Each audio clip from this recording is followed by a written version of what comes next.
Hello, guys. Welcome to Speak Now English Academy. I am your teacher, Mateus. You can also call me Matthew. And today we will be learning a beginner's guide to verb to be. So, today you will learn in what situations you can use verb to be and how you can use it. So, without further ado, let us begin.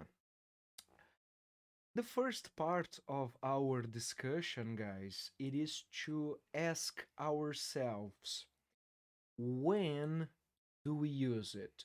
So, in what situations do we use the verb to be?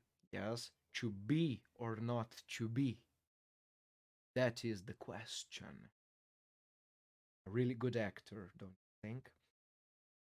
Always when you are learning a new structure in English or in other language, ask yourself when you will use this structure, because this helps you identifying how you can apply it, yes, and the situations that you will use it. So the first one that we use verb to be, it is to describe someone or something. This is a really important word here, describe. Yes, because we are giving characteristics to that, our opinion about that. So we could say, it is a good movie. eh? It is a good movie. Can you identify the verb to be in this sentence? Is, right?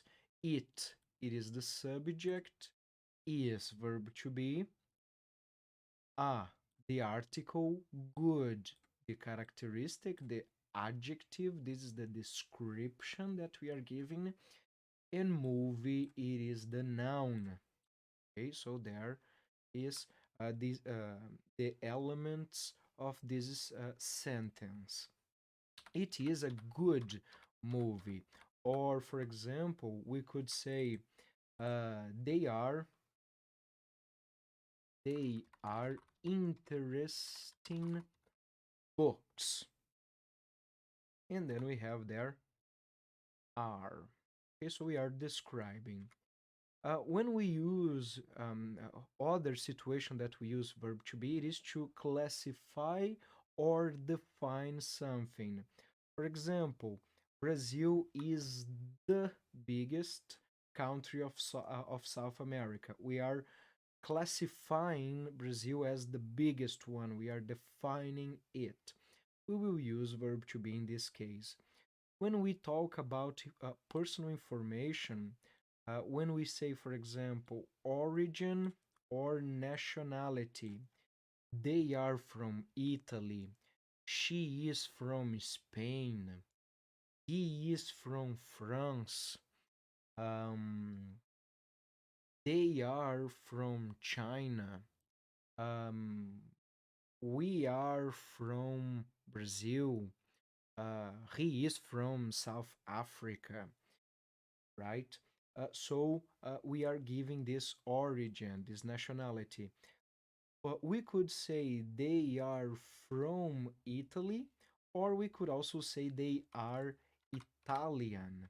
Yes, so here it is. They are Italian origin.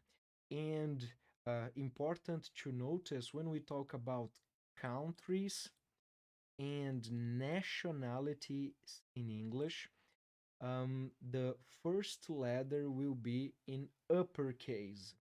Yes? So Italy, Italian, Spanish, so uppercase letters. When we talk about occupation, she is a lawyer, they are um, doctors, he is a teacher, profession. And when we talk about age, the quantity of years that someone has, her sister is 28 years old. The years old here, guys, it is optional. We could simply say, her sister is 28. I am 24 years old, or I am 24. Cool? Crystal clear? Then we see personal information, origin and nationality, occupation, and age. Personal info. These are three usages of verb to be on this topic. And let's continue. We use verb to be to talk about feelings. She is great, but a bit tired. She is happy or sad. He is tired or energized. So feelings. Location, physical location. The book is on the table. The cup is in front of me. The microphone is beside me. That is a painting. The painting is behind me. Location. I am at home. Location. We also use verb to be to talk about weather. It is hot. It is cold.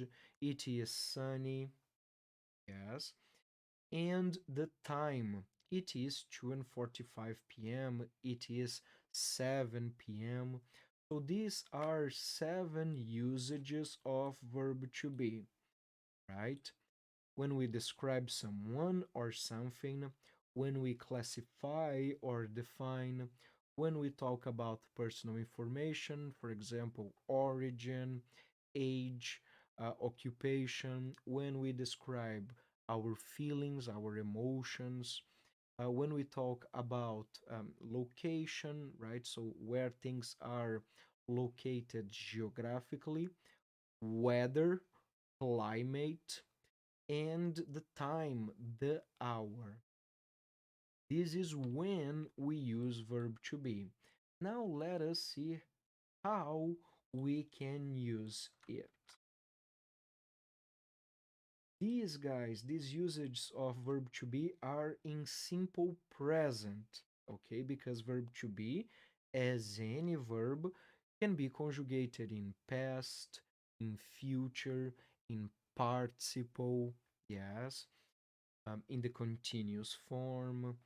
So we today we will focus exclusively on simple present. Then what we have here is I, you, he, she, it, we, and they. These are the subjects of English language, the subject pronouns.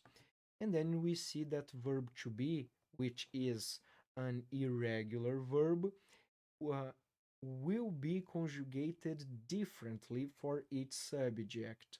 We will say, I am, you are, he, she, and it is, we and they are. Perceive that you, we, and they,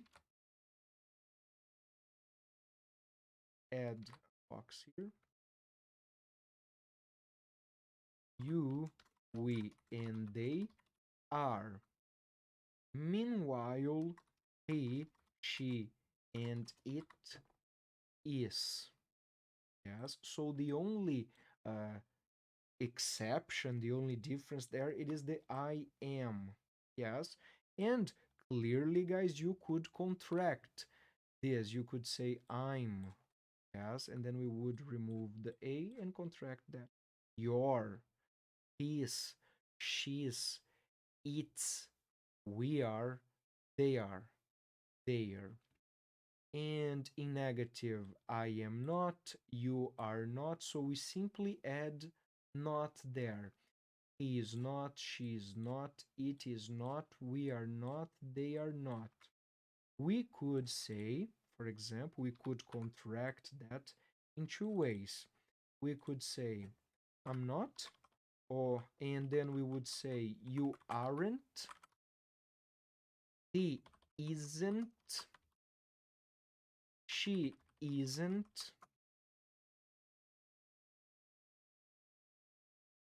It isn't. We aren't. And they aren't. So this is one possible contraction uh, for verb to be in the negative. One in which we contract the negative not with the verb to be, and then we have aren't, isn't, yes. Other possibility would be to do a little bit different, and then you could say I'm not will continue the same, right? We can do this, but this time instead of doing the contraction on verb to be plus not, we can do the contraction on the subject and on the verb to be. You're not, he's not, she's not, it's not, we are not, they are not. Okay, so these are two possible contractions in the negative for the verb to be. And finally, we have the interrogative. Yeah, so this one here is the affirmative.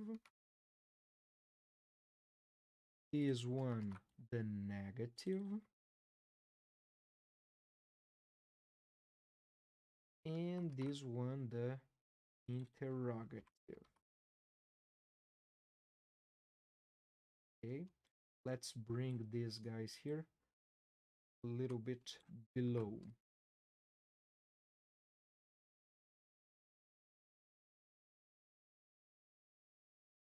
Right.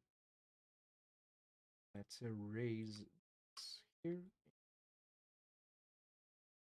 So here in the interrogative, we need to invert verb to be with the subject. Thus, we would say, am I, are you, is he, is she, is it, are we, and are they. Okay, guys, so this is our reflection on verb to be. When we will use it and how we will use it. Always when you are learning a structure, as I've mentioned previously, both on English or any other language, ask yourself these two questions. When do I use this structure, and how do I use this structure? So this is it.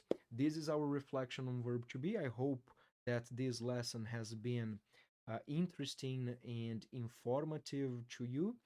You can describe, you can comment below some, you can create some examples on the comments below to practice this structure.